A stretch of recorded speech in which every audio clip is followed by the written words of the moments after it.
Welcome to Leadership Hacks. I'm Obi, and I created this podcast to find the most interesting, inspiring, successful people whose journeys to leadership hasn't been linear. Because I believe when the next generation of leaders hear these real stories, they'll find them relatable and learn in ways that accelerate their own path to success. Today, I'm joined by Chris Flynn, ex-military, CEO and founder of two businesses who's transforming how we think about leadership through physical and mental resilience. From his 12 years in the airborne forces to finding faith in Dubai, to building the Green Mile movement after losing 6 friends to suicide, Chris shares raw insights on taking calculated risks, building discipline through discomfort, and why physical health is the foundation of great leadership. If you've ever wondered how military discipline translates to business success, or why the best leaders embrace hardship with purpose, this conversation will challenge everything you think you know about what it takes to lead. Let's dive in.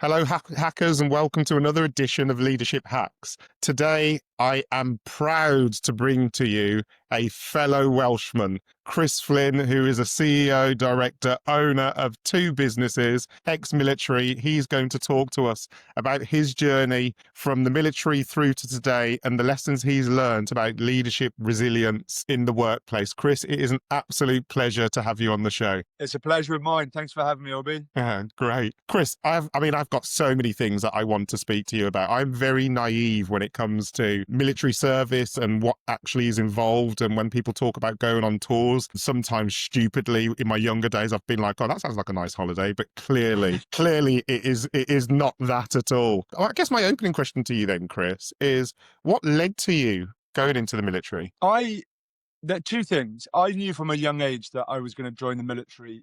And my father used to collect Soldier magazine, the monthly magazine of the British Army, and he'd bring that back for me. My father was a serving police officer, which back in the day had very strong links with the military. A good proportion of police officers were ex-military. It was just a natural progression. So my dad was he was in the TAs, and then he ended up as a senior police officer, would give me these magazines, and I would always have military gear for birthdays and Christmases. My dad bought me a World War II gas mask for my birthday one year, which I was over the moon about.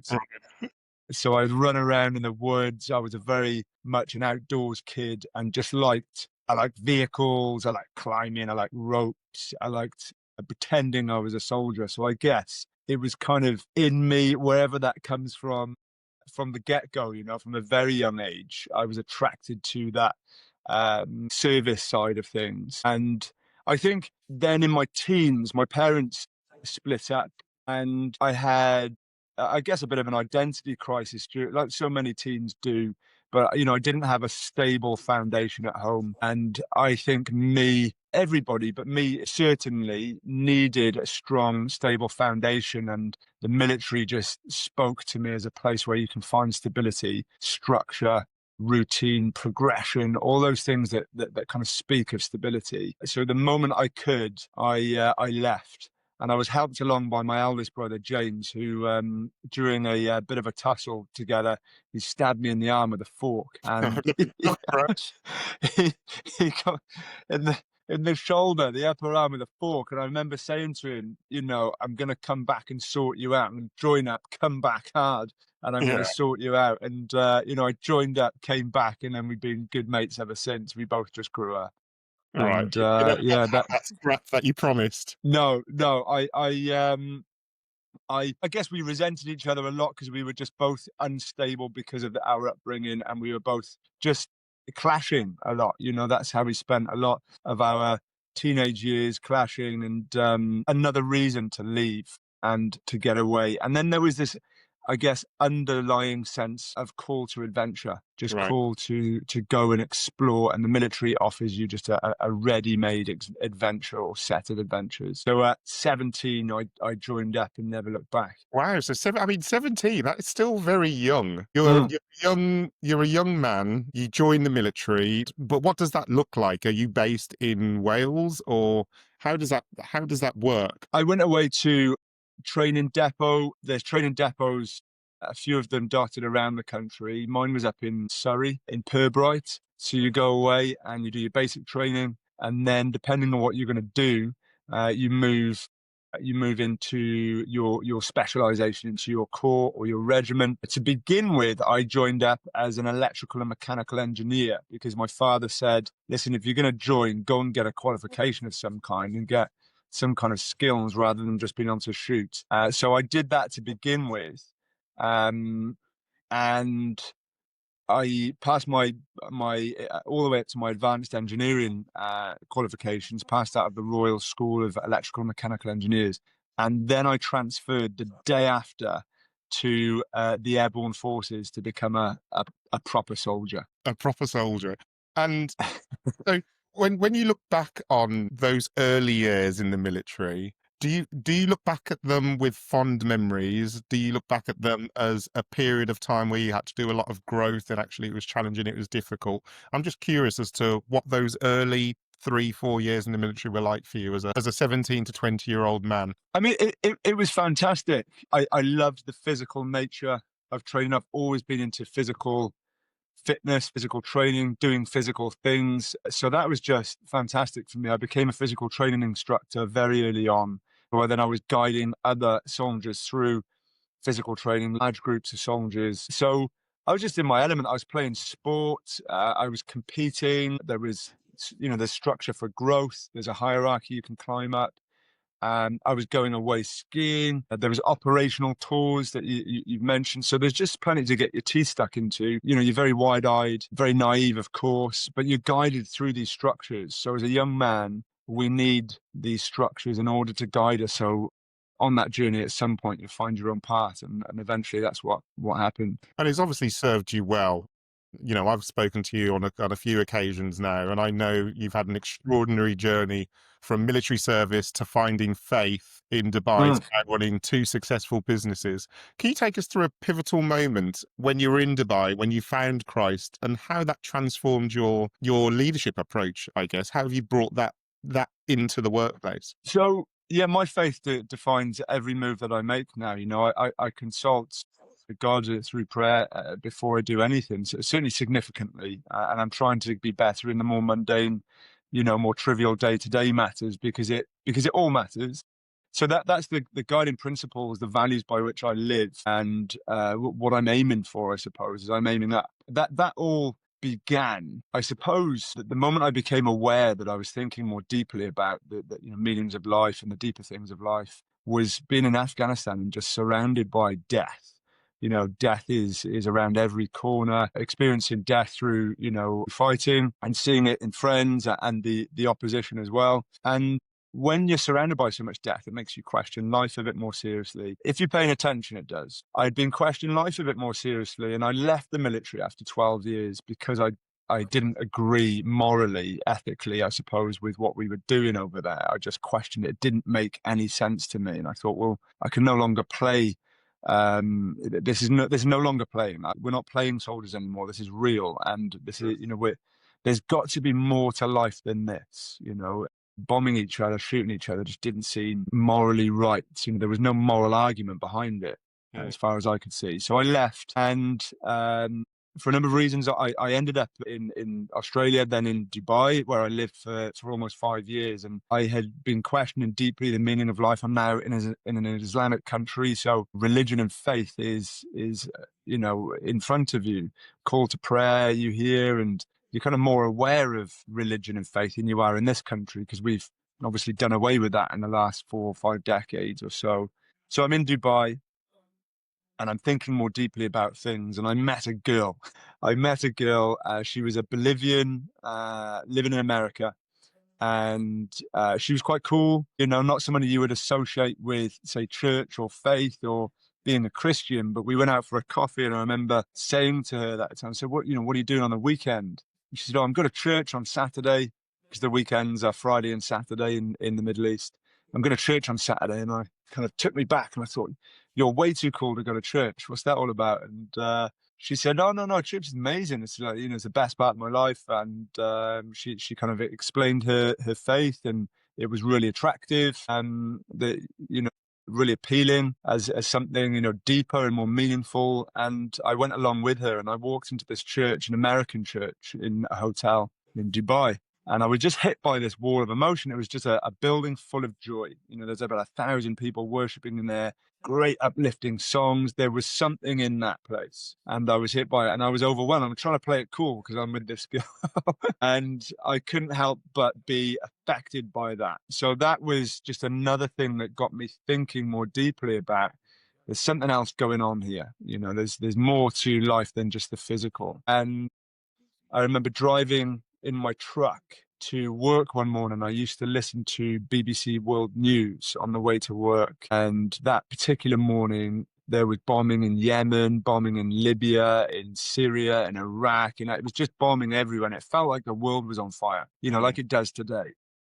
But it felt like it was all around me in the Middle East. And I remember just thinking, what on earth are we doing? And I read in the book of Matthew 7:7 around that time. It said, to seek is to find, to ask is to be given the answers, and to knock is to have the door opened. And I thought, well, if that's true, and I do some seeking, I'm going to do some finding. I do some asking, I'm going to get some questions answered. So I just looked up and prayed out of desperation, I suppose. Desperation. I just said, is there more than this? You know, if you are real, if there is such thing as a God, then can you speak to me? Can you let me know? Or is it just pure blind faith? And I turned the corner in my truck just off the Sheikh Zayed highway, and he just opened up what I can only describe as the universe to me. He just revealed himself and said, you're not on your own.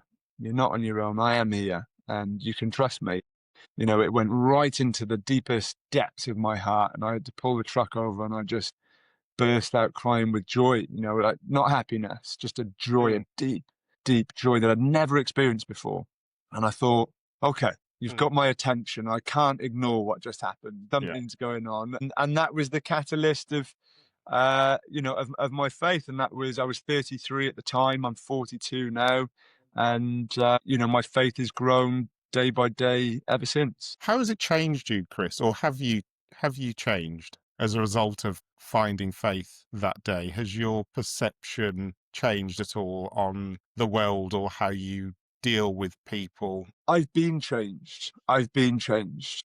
You know, it's when you explore and when you seek, you find the meanings to things, you discover more about yourself. And I always liken it to when people say, how has it changed you? I liken to myself to a piece of rock, and God was the sculptor. And at the beginning, he's got that sledgehammer out and he's just knocking chunks. Boulders are falling off of me because lots of things had to go. And I like to think it's pleasing to my own vanity to think that now he's got a smaller hammer and he's kind of taking off, you know, pebbles and smaller chunks. And eventually, before I graduate, at the end of it all, he'll have the fine sandpaper and he'll just be smoothing me off kind of I thing. love that analogy. It really is. I think it's one that people absolutely understand. Chris, you spent 12 years in the airborne and command forces. What was the biggest leadership lesson you learned in the military that you still apply today? Take risks. Oh, okay. Take risks. Yeah, yeah.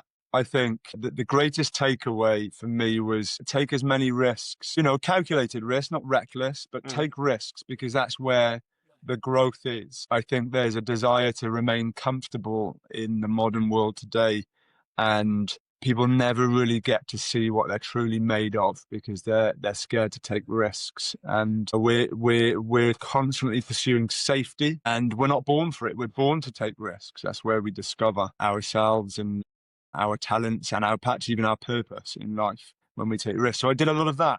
I did a lot of risk taking in sport. I think that's where you learn to take physical risks. And, you know, I joined new units. I joined the airborne forces, and then I transferred to the commando forces, and I did a couple of different roles, which is all a risk because you're leaving behind what you know and the comfort blanket of knowledge and, you know, the career you've built for yourself. And I changed, adapted. So risk is something that I've always been drawn towards. I don't like safety. I find it dull, and I find part of me dies when I play everything safe. You know?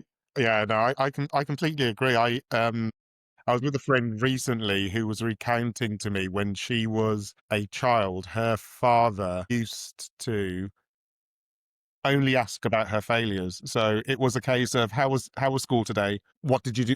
Did you do badly? What did you fail at? And they'd high five over the things that she got wrong rather than high fiving Wow. only over the things that you get right. And she told me this because I was telling her that in the summer holidays, I took my son go-karting with his mate who had never been go-karting.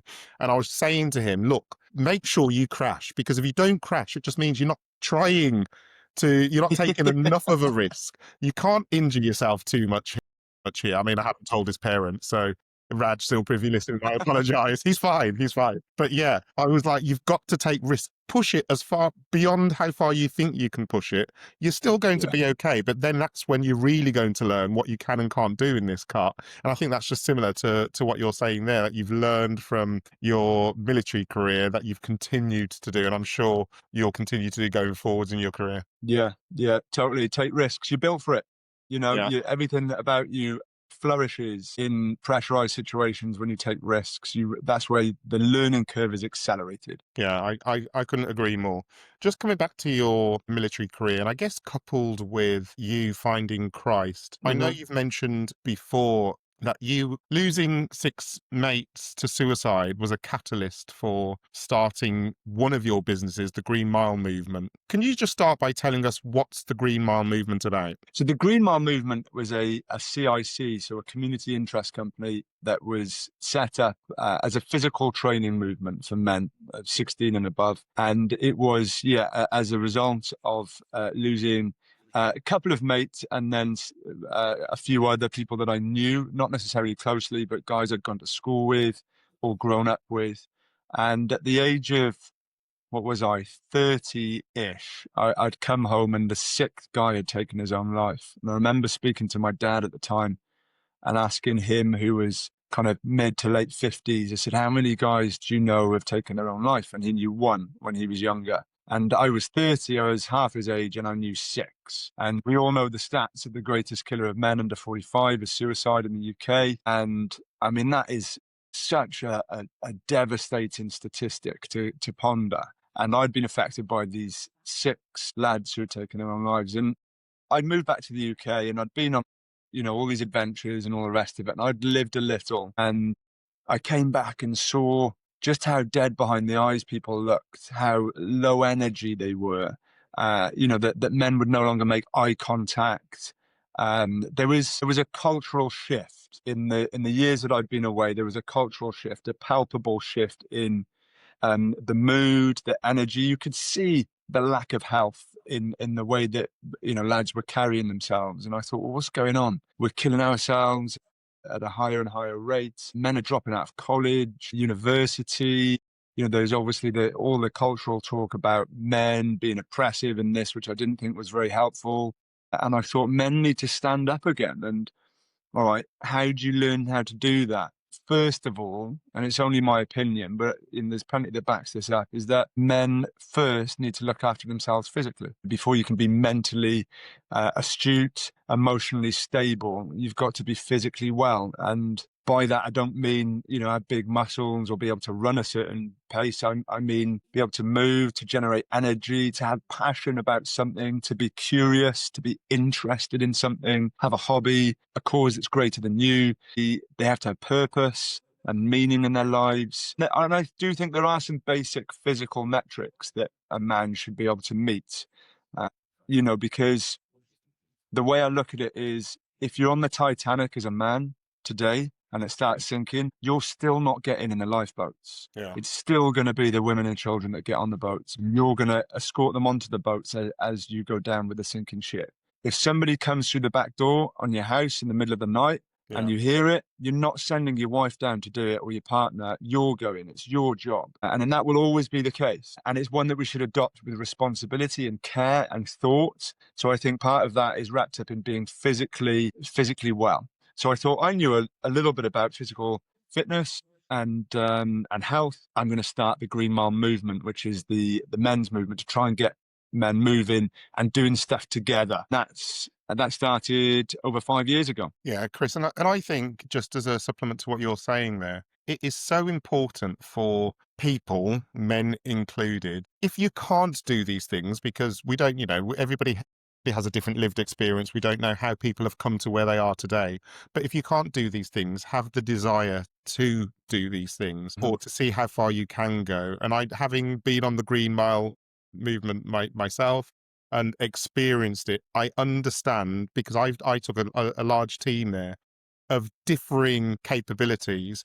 But I absolutely saw in everybody's eyes, including somebody who really struggled, was a desire to try and an awakening that actually I can achieve this milestone. I may not be able to achieve it as quickly as everybody else can, but I can achieve it. And this is something that before I started, I didn't believe I could achieve. And I'd absolutely love more people out there to have that desire to improve their health more from where they are today. And don't set a, don't try and be Chris Flynn, who can run 10 marathons back to back and swim across the Atlantic. We don't all have to be that, but what can I do in a month's time, in 3 months' time, in 6 months' time that I could not do today? And I guarantee that if you chip away at it day by day, you will improve your health. And by improving your health, you'll think better about yourself, which then starts to impact your mental state, in my opinion. I think we're agreeing on the same thing there.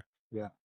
Yeah. No, totally. And I think, you've mentioned it in what you just said about comparison.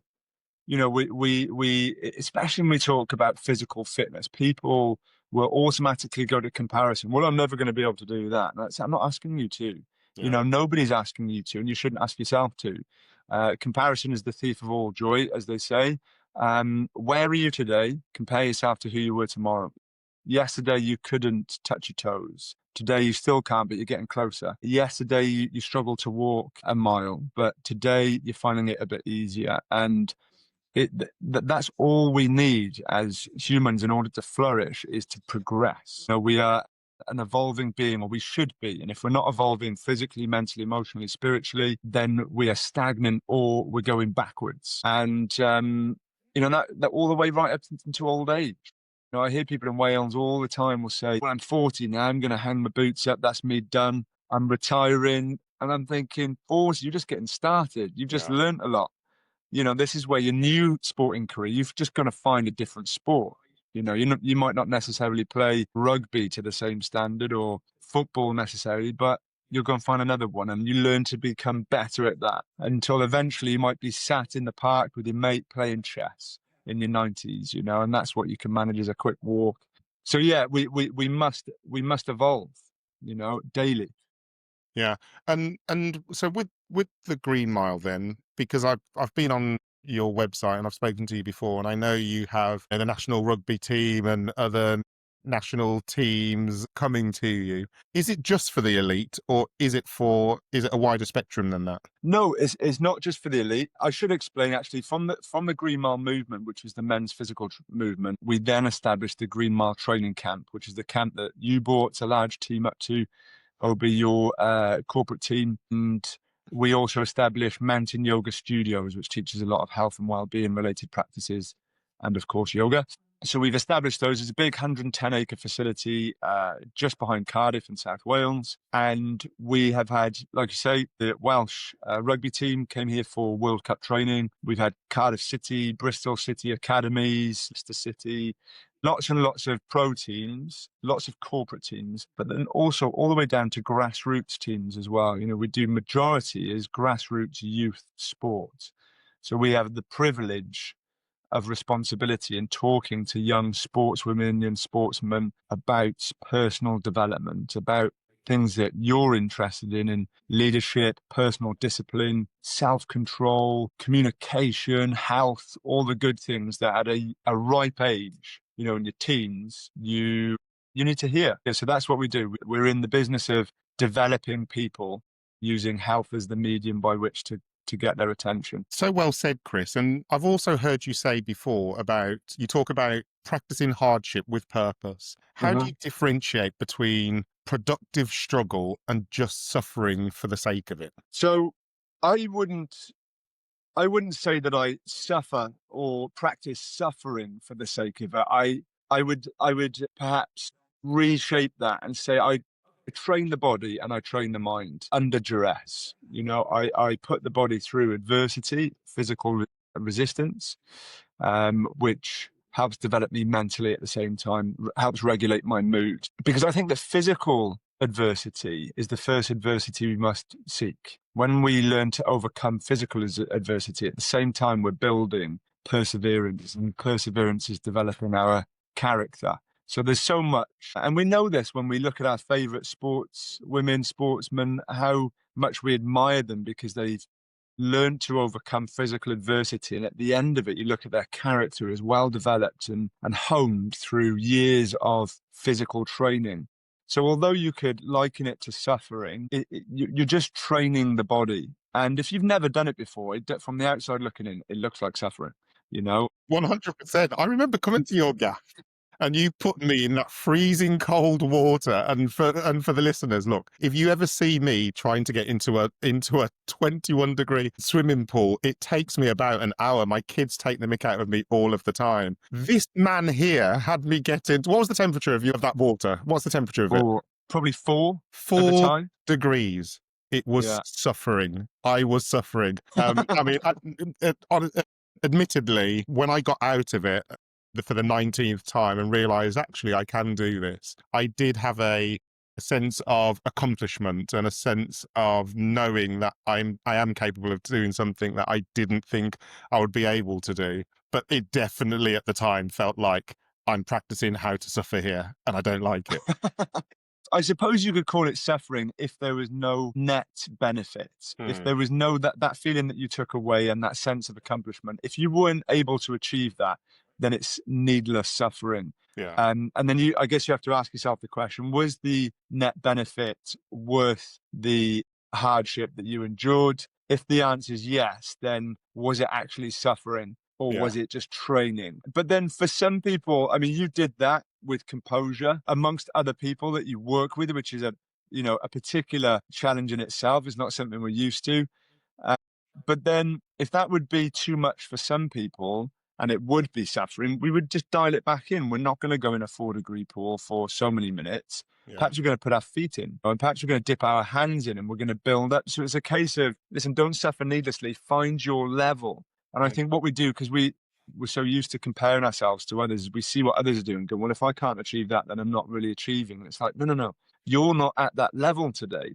What we need to do is find your starting point. And that's what we do with the lads training group. Is my first pitch to the boys every week that I train them is, if you're just starting back out after an injury or perhaps for the first time you've ever trained, don't, cripple yourself for the sake of today. If somebody's doing 50 push-ups next to you and you can manage 3, that's where you're at today. Yeah. You're not him, you're you. Yeah. Focus on you, and as long as you're better than you were last week, last month, you're on the journey, man.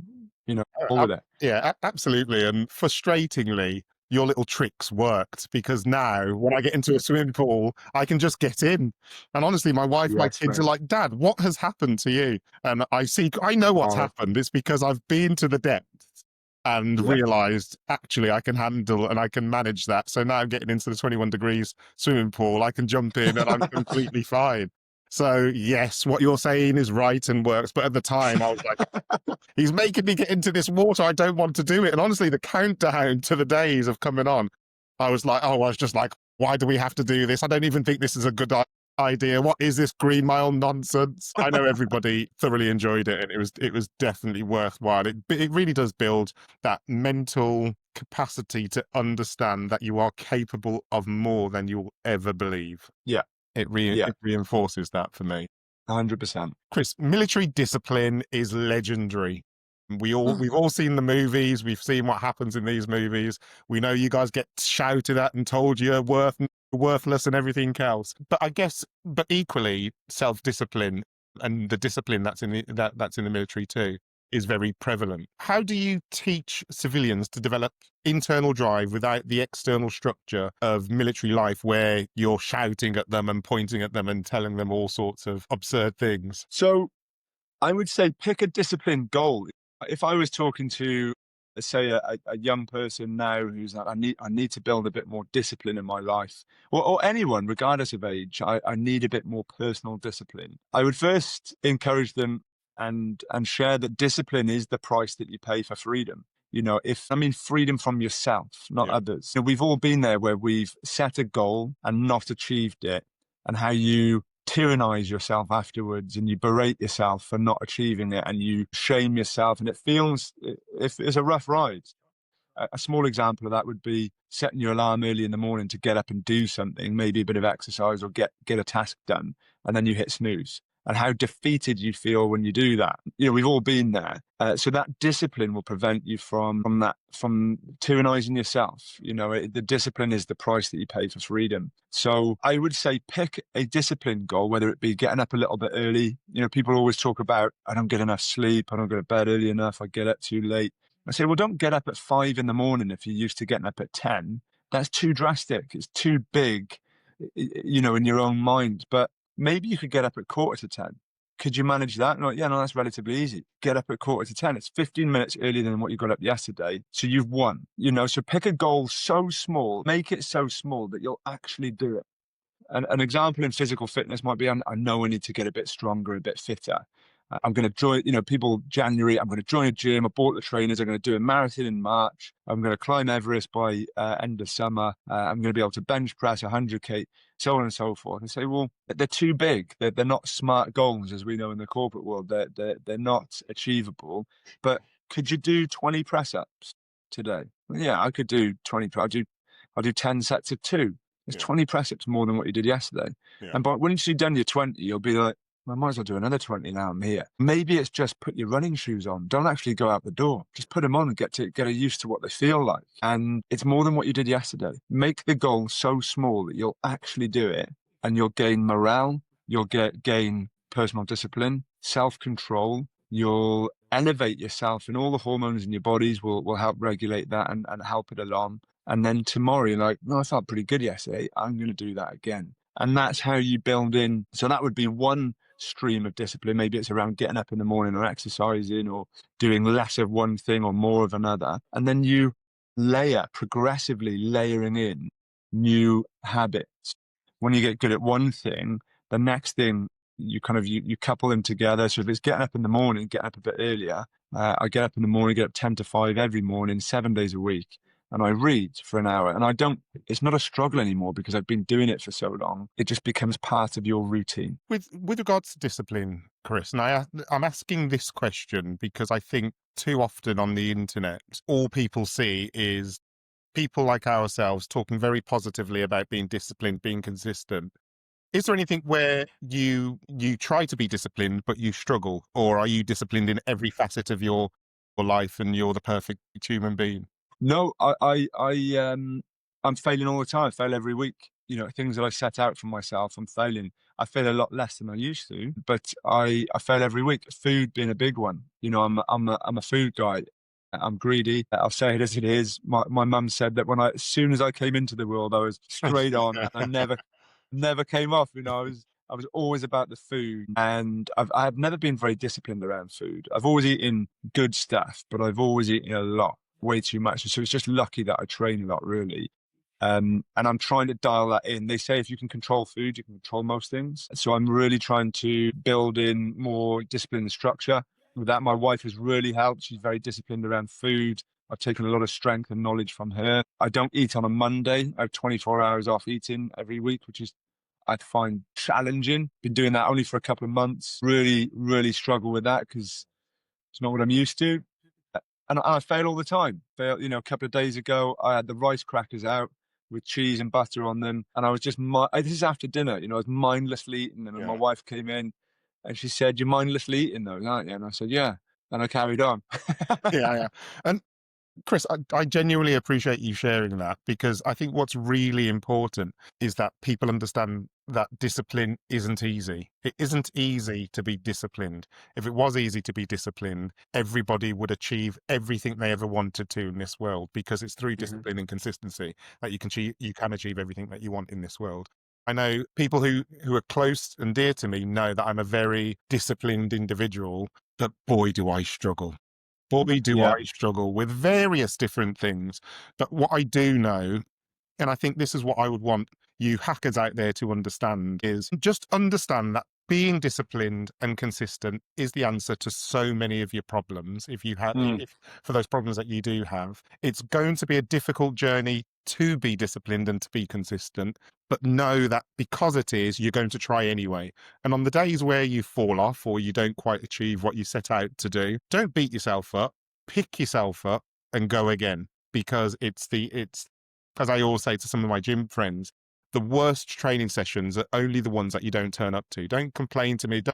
Don't moan to me about you went to the gym and you were sluggish and you were this and you that. That is going to happen. We're human beings. Just keep on getting back on that bicycle and getting back to the goals and targets that you've set for yourself, because that means you're on a journey of improvement. And that's all we want to do in our lives. Yeah, 100%, Obi. If you think about it, all the easy things are the things that we shouldn't pursue. You know, it's easier not to train. It's not beneficial. Yeah. It's easier to hit snooze, but it's not beneficial. It's easy not to set goals, but it doesn't serve you well. The things that are worth having always, always are difficult. And that's why we appreciate people who have achieved things, because we know they've gone through difficulty to get them. If you're finding things hard, you're on the right path. Yeah, no, I couldn't agree more. And I think that, that leads nicely into my next question around comfort and excessive comfort, and in this comfort driven society that we're in. I mean, one of my goals is to help leaders embrace discomfort, as we talked about earlier, as a growth tool. Is there anything you do to help leaders embrace discomfort to achieve the goals and their outputs that they're trying to? Yeah, absolutely. I think it just comes back to physical training. I think, call it what you want, movement, exercise. I think resistance, if I want to get a stronger arm, I have to give it resistance. I have to find a weight and give it, if I want stronger heart and lungs, I have to find a hill and give it resistance. So it works. I think if you're not doing that, you might be considered a good leader already, but if you're not giving the body physical resistance, you'll never be optimum as a leader. In the military, on all the leadership courses I ever attended, the first characteristic of a strong leader was somebody who was physically capable. That was the first, as far as I know, perhaps it's changed now, because everything's changed a lot recently, but for millennia, they've taught that physical capability is the first characteristic of military leadership. But if you think about it, it is in all leadership, and I say to people in the corporate world now, I say, if you struggle to walk up the stairs, I'm not that empowered to follow you. If you're out of breath at the top of the stairs because you've been on the booze all weekend and you're not paying attention to your physical health, I'm not that energetic in following you. I follow people with energy. So if you're lacking energy, you're taking it from me. So I say to leaders, if you want the best shot at leading with passion, you want people to follow you to do difficult things, because that's what a leader does, you've got to have energy. And that comes from physical health. So get training, get moving, whatever it is, circuits, it could be sports, gardening, lift something up, carry it, get your heart rate up, get your arms and your legs stronger, get your core strong. It provides energy. It doesn't take it, it gives it. So do that as a leader, I think. And then learn self-control. It's one of the fruits of the spirit, self-control. We appreciate people who can control themselves. And I would say you have to have a managed relationship with alcohol and drugs. We're quite fast and loose in society these days, which is why we have so many societal problems. Self-control with food, self-control with your words. I often see a lot of leaders in sports who are effing and jeffing all over the pitch, even at youth teams. And you think you're just fast and loose with your words. You can destroy people with your words or you can build them. And you've got to be careful what comes out of your mouth, because out of the mouth the heart speaketh. So if you're fast and loose with your words, it's showing a lack of self-control, and we don't appreciate that as followers. Yeah, no, well said. Chris, one of the things you do is it's very clear to see that you're passionate about health and healthy people in business. How do you convince corporate leaders that investing in employee well-being isn't just a nice to have, but but essential for performance? So I suppose the hack for me, in getting leaders to buy into what we're trying to do is, I guess, I show them or sell them the experience. I prove to them what it feels like to be healthy, even for a short period of time. So I don't go in there and talk about, even when I'm trying to promote our services to people in business, I don't talk about, they're going to sleep better, they're going to move better, or those are outcomes. I talk to them about how they'll feel, about the experience of health. So I don't go into businesses wagging fingers with PowerPoint presentations saying you should and you shouldn't. I go in there Mm. and we do, and I get people to feel good. So they get to experience what health and being healthy feels like. And all we're looking to do in Team Health Performance, the new business, is to turn the dial a couple of notches, to change perspectives, to be a catalyst for change in how people perceive health and how it aids them in their day-to-day life. And health is wealth. It's the greatest investment you'll ever make. If you make it to T as a millionaire, you'd give all that away to be young and healthy again. It's If you're ill, you would, Yeah, no, it's funny you say it, because I have a small anecdote on this, which was throughout I've grown up in a Christian household, and throughout my life, even through to today, I always heard my parents, my aunties, uncles, grandparents would always pray for good health. There wasn't a Yeah. prayer that was said that didn't include good health, and I never got it, if I'm being completely honest, Chris. I'd say probably up until my parents got sick about 5 years ago, I never got it. I was like, why are you praying for good health?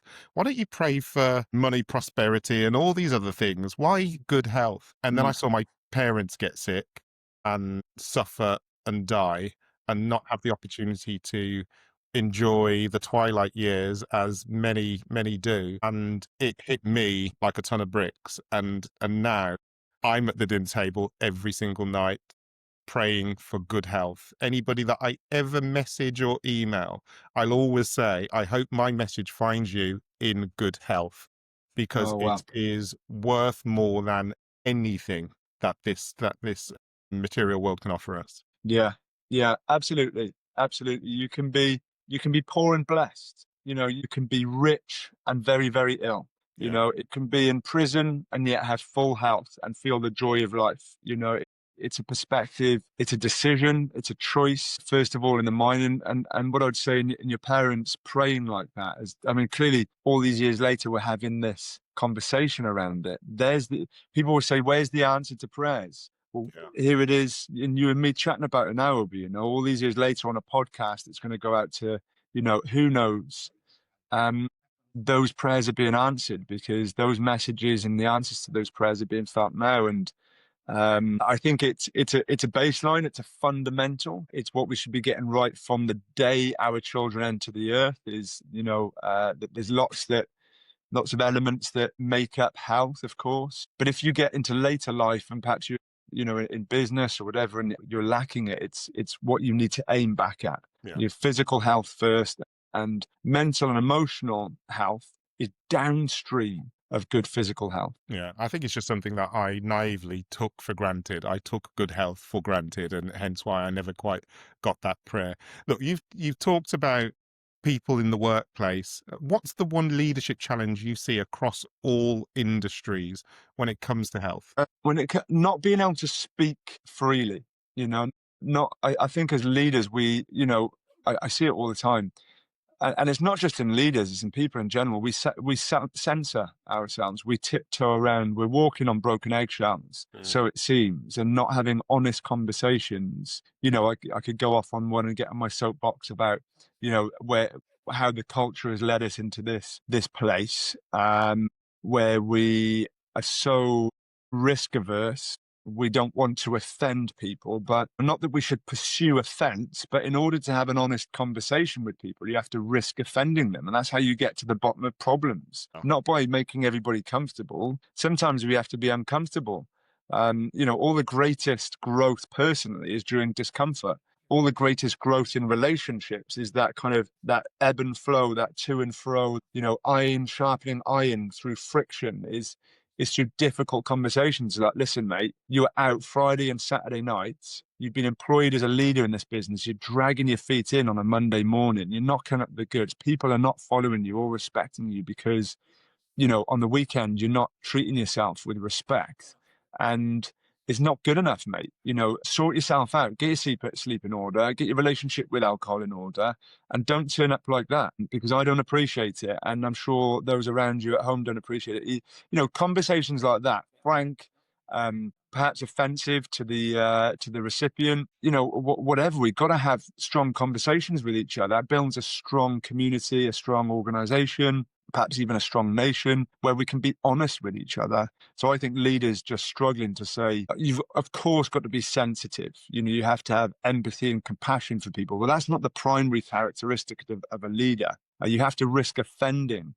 You have to risk being unpopular and saying things people don't want to hear, although they need to hear. I think that is one of the greatest challenges, not just for leaders, but people, families, brothers and sisters, friends, workmates, is like, be honest. If someone's overweight and they're constantly complaining that they've got no energy, maybe it's because they're overweight. Yeah. Yeah, it's interesting you say that. I often coin the phrase that don't complain about the results you don't get based on the work you don't do. Yeah. I think too often in society we tiptoe around people who are not doing the work but constantly moaning about the results that they're not getting. I also think it's a being in a position of leadership is a privilege. You're in a position where you can have huge influence over the outcomes of other people's happiness, well-being, financial security, and so on and so forth. Um, and if you're in that position, you should respect that position because it's because of the level of influence you have over others. You've got to be aware of that. You've got to treat it with the utmost respect and do all you can to serve those, because being in a position of leadership is being in a position of service. It's Mm. you trying to do everything you can to create the optimum environment for your teams, your colleagues, those around you to perform to their best abilities. And by doing that, Mm. hopefully everybody benefits from it. Totally. Yeah, totally. And I would add to that, if, let's say you were starting a business, or you were in a business in a leadership position, you were in charge of hiring people.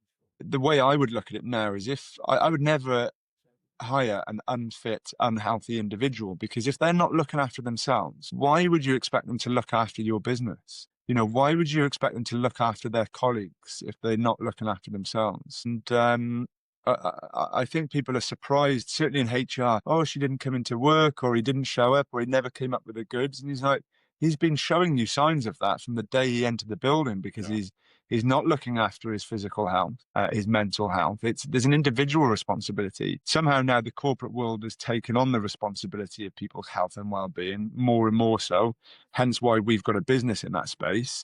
But it's an individual responsibility. And if they don't carry that responsibility, they won't carry any others that you give them either.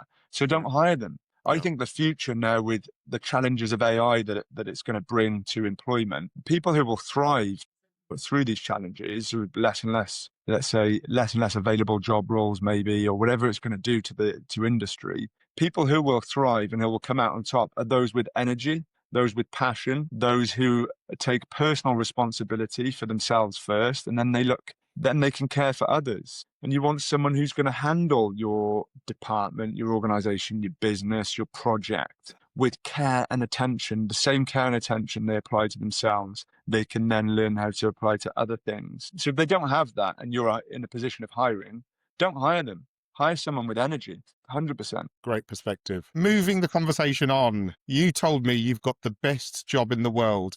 As of last year, you've got Yeah, the best job in the world because you became a parent for the first time. So yeah. congratulations yet again. Thank you, mate. How has fatherhood changed your perspective on, I guess, on life, but also within leadership and what you do and what you want to model for the next generation? Oh, that's a tough one, because I feel as though it's, well, what it's like. You're a father, and you know how rapidly this all evolves. From the moment your wife becomes pregnant to when they are born to a year later, you're like, you just popped out, and now you're saying, all these things, and you're running around and saying, "No, daddy," and you've got a little character. It's just, I'm still in the chaos of it all, and I haven't really composed my thoughts too much around it. It's all just been daily revelation of amazing things. Just watching this little lady, this little human being grow up and develop. And she just brought so much joy to my life. So I guess the greatest perspective I've had is somebody rang me, an old friend rang me the other day, and he said, "Oh, how's fatherhood?" And without thinking about it, I said, "Oh, it's less about me now, isn't it?" And he said, "Oh, that's a great perspective." I said, "It's not about me anymore," which is such a burden lifted off my shoulders. I think less about myself now, and I think more about her and my wife more, and just the gift that family is. It's anxiety, by definition, anxiety is thinking too much about yourself, and we all do that. And I was late to the party. In fact, I was 41. I think when it's just you and your partner, I think you think more about yourself, so you're probably more a bit susceptible to anxiety and negative emotion. Naturally, when your mind is fixed on others, whether it's raising a daughter or others people's problems, and you're trying to solve them, you're just less anxious. It's not about you anymore. You don't think about yourself as much. It's such a weight lifted. So that's the biggest revelation for me in fatherhood so far. What about yourself? Gosh, what about myself? I mean, I've got a 16-year-old and a 13-year-old now. I still remember when my eldest was born and we were leaving the hospital and thinking they're just going to let us leave. Is nobody is nobody going to come with us? This is crazy. You're going to let us leave with this thing and take it home. We've never done this before, and you're not giving us a manual or anything, and that's it. I 100% agree with what you've said with regards to it becomes less about yourself and it's more about others. I would say when my wife was pregnant, that's probably the most protective I've ever been of anything. And it was weird. It was the way I felt, I can't put it into words, but I can remember literally wanting to wrap her in cotton wool and make Yeah, sure that nothing happened to her, because in my eyes, she was carrying the most precious gift thing that I had yeah, ever known to exist. And then when they arrive, I'm fortunate. Well, it's my experience. I don't think, for me, parenthood has not been difficult. I speak to a lot of people who say, "Oh, it's so difficult." It has been nothing but joy. I've enjoyed every moment of it. I continue to enjoy every moment of it. My kids are my TV show, so I love to spend yeah, time with them, to watch them, to listen to them, to hear from them. And I guess upon reflection, my one job that I have is to make sure raise I raise individuals who can go out into community and have a positive influence. Um, yeah, in yeah, in a good way. If I can do that, then I've achieved my parenting goal. yeah. But yeah, I love it. There's no downsides apart from the expense. Yeah, oh, yeah, yeah, yeah. Well, I mean, we've not hit that yet with one. It's a bit different with two, and you've got, teenagers now, so I'm yet to discover all this. Oh, the I shopping can't bill is comment. horrendous, Chris. Get saving now. Honestly, they will eat you out of house. Yeah, mate, I'm working on it. I'm working on it, which I guess is another thing, is it gives you a lot more drive for what you do in your working 100%. life. If Yeah, you're trying to climb the ladder, or you're trying to grow your own thing, you're more driven and purposeful and careful about that, because there's a lot more at risk yeah. with it, I guess. And they watch your every move as well. So again, you're still a leader because they watch and learn from what they see you do and say, even when you're not talking to them. So, and Yeah, I'm very aware and conscious of that. So I used to say that everything I did to make my mother proud. For every day that she was wow, alive, everything I did to make my mother proud. I also do everything I can to make my children proud. That's a big yeah, thing for me. And yeah. I may not ever get the answer to that, but that's how I feel. Yeah, absolutely. That's a discovery we've definitely made, is that, all the new things that she does are things that we do. Yeah, If she's got a new habit or mannerism, it's one of ours. And you think, right, it makes you really careful about what you do and say, because you're being watched and copied everywhere you go. So it definitely makes you more aware and thoughtful. And I think having a daughter makes you more gentle. right. As a man, I feel more of a gentle man, because just because of her nature, just being around her nature. She's a beautiful, beautiful girl, and I feel more gentle around things anyway. So that's another discovery, I would say. Yeah, yeah. Moving on to resilience then, and specifically talking about resilience. Chris, how do you think people can build up their resilience to become better leaders? Obviously you've had your military career, you have gone into businesses and you have businesses come to you. I know you place high importance on resilience, but how do people build up their resilience?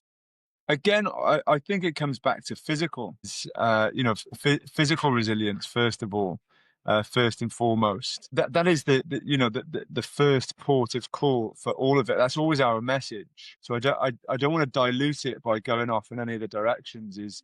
Um, Build physical resilience first. And there'll be so much self-discovery in that journey, mentally, in your character, and what you're made of. You'll go from strength to strength. Hmm. As a leader, you'll garner respect from others. In doing so, people appreciate physical resilience. It's something we always admire in others, is physical resilience. Um, so I would say that if you were trying to do it as a team, yeah. So I think when it comes to teams and building resilience in a unit of people, in a team, a body of people, I think sharing hardship builds resilient teams. And the military have known this, and sports know this. When you share burdens, physical burdens, carrying things together, or, trying to overcome, putting a tent in sideways snow and sleet on the side of a windy mountain, and you've got to communicate, you've got to have difficult conversations. Listen, I need you to go over there and do that. Uh, you know, I think that forges cohesion between people stronger than anything. So we do all these we play it very safe in team building these days, and you have these kind of production line team. There's nothing that will beat taking a team out and getting them to achieve a hard physical task in an environment that is alien to them. And it will generate conversations for months and years to come around the coffee machine.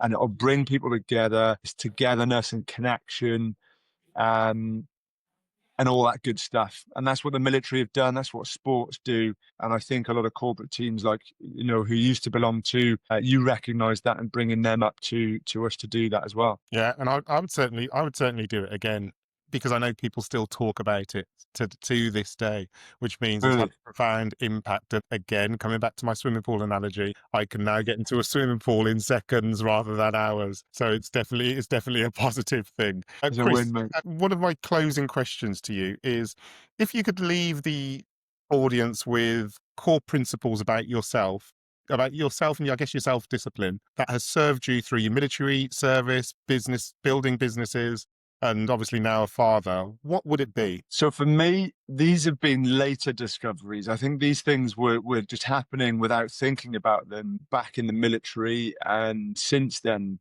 But it's become, certainly in the last 5 years, more and more evident that routines, setting daily routines, is what helps you weather the storm. The storm that is coming to everybody. We're all going to visit storms. They're going to pass through our lives, whatever they may be, in the workplace, at home, in family, in society. We're all going to weather storms.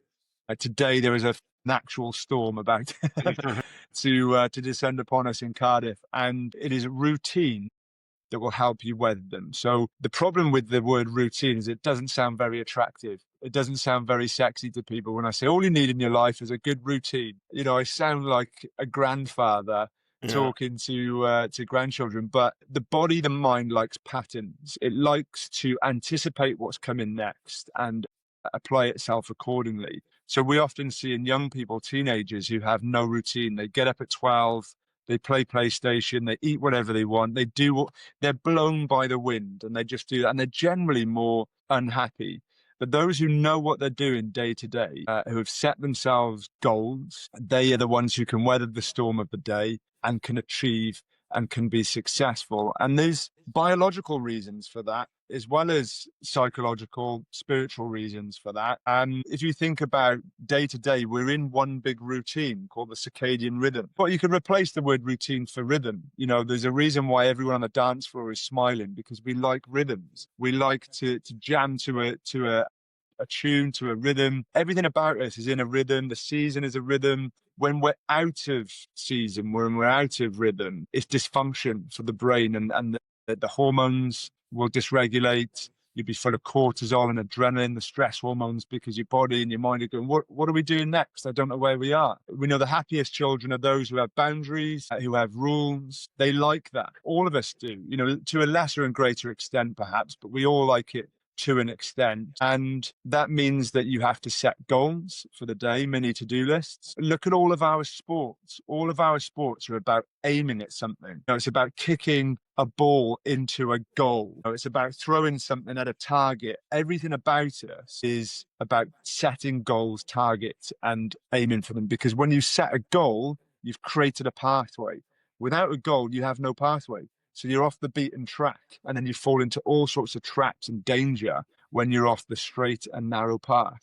So what can save you from that is routine, getting up at the same time every day and go to bed at the same time, roughly. I went to bed about 45 minutes later last night because there was something great, a great documentary I watched. That's fine. That's not too far out of the routine, but I get up at 10 to 5, 7 days a week. I don't lie in on the weekends. I like my routine on the weekend as well. I try to eat at the similar time, the same things, and I set to-do lists for the day. And as I'm ticking them off, I'm getting a 2.5 times greater dopamine hit from doing my to-do list than I do from a hit of cocaine, apparently. That's what they Wow. say, There you go. you know? Do to-do There list you go. rather Do than to-do rather than lists. cocaine. Stay away from the drugs, kids. I love that. I really do. And I think with the to-do list, I couldn't agree more. And you talk about the dopamine here. I've never actually thought of it like that, but you are absolutely right. I love giving myself a tick. I Yeah, love it. And so, I mean, one of the things that I do daily without fail is go to the gym. I will go to the gym yeah, every single day, but it's always a target on my to-do list. It's always an yeah, item on my to-do list. And what I like is I get to come back from the gym and I get to press that tick button. I've completed my yeah, first task of the day. yeah. Yeah, 100%. Makes you feel good. Makes you feel absolutely. good, Absolutely. you know? Chris, what would you say to 20-year-old Chris about what the next 20 years in the workplace are going to look like that would make the journey or the path easier for him than it has been for you? Don't spend so much time considering what others think about me. I've done that a lot. I've compared myself to others way too much, way too much. And I've pondered and dwelt, and I've been anxious and worried about what I've said or haven't said or done or haven't done. You know, at the end of it all, you're not going to think about those things whatsoever. Do swim your own lane. That might mean swimming upstream against the tide and against the school of fish that are swimming against you. Just don't worry about what other people think about you. They're not actually thinking about you that much anyway. They're thinking about themselves like you are. And that's anxious. It doesn't matter that much certainly what others on the periphery, certain social media and stuff like that. What matters is what you think about yourself, what God would say about you, in my opinion. What would he say if you met him? Because perhaps one day you might. And will he say, well done, my good and faithful servant? Or will he turn away from you? Are you doing things that are building up others and yourself at the same time? And if you're not, you'll know that. There'll be a contention, there'll be friction there. You do you. Yeah. You do you. A brilliant answer, and especially one that's timely apt in the society that we live in today, with all the social media and all the way in which we all compare far too much to others' success without seeing their full journey and the struggles that they have. Yeah. Everybody has struggles, everybody fails, but we don't always see that on the internet. My final question to you, sir, before I let you go back to making the whole of the country fit and healthy again, is there either a book, a podcast, or a movie that you would recommend to my followers here to say, go out and read, watch, or listen to something to help improve them as an individual? Yes, I would. I think you know the answer to this, what I'm going to say, because we talked about it last week, and I actually have it right here in case you asked me. Oh, brilliant. And had you not had a copy of this, I was going to post one to you, but you've got it I already. have So well done, indeed. mate. As a man As a thinker. man thinker. Yeah. Yeah.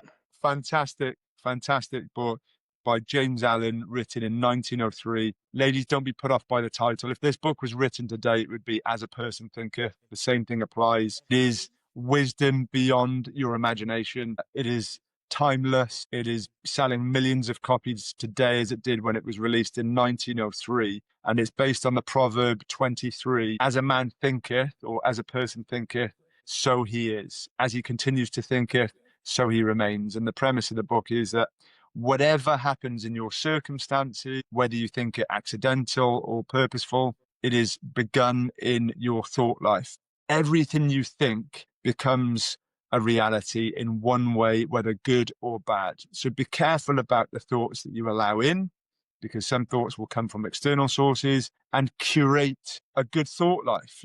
Build a castle of positive thoughts, and you get better and better at shutting out the bad ones. And watch as you succeed through just a procession of levels in your life. What happens in your life will change when you change the way you think. Spend some time focusing on that. It's also on Spotify. You can listen to the whole thing in 59 minutes on Spotify, and then get the book and scribble all over it. And since we've spoken, I've listened to that twice through on my dog. Oh, yeah. And it really is. If you would get past the language that's being used and just simplify it. I actually had a thought of, I want to do a simplified version of this, just street talk version, so that people can really understand what's going on. Or the younger generation certainly can really understand. Look, Chris Flynn, it has been an absolute honor and joy. What I didn't mention at the start is thank you for your service. Thank you, mate. To us all, because I know that it's not easy being in the military and going out and serving and putting your life on the line. So a lot of genuine respect and love for you. You are clearly a man on the right path, on the right journey. You may not have all the answers and you may not get everything right, but it's clear that you're trying. I wish you and your businesses all of the best, and thanks for giving up your time for us. Thank you so much, bro. It's been an absolute pleasure to talk to you, mate, as it is always, and I look forward to doing it again sometime. Thanks, Chris. Top man.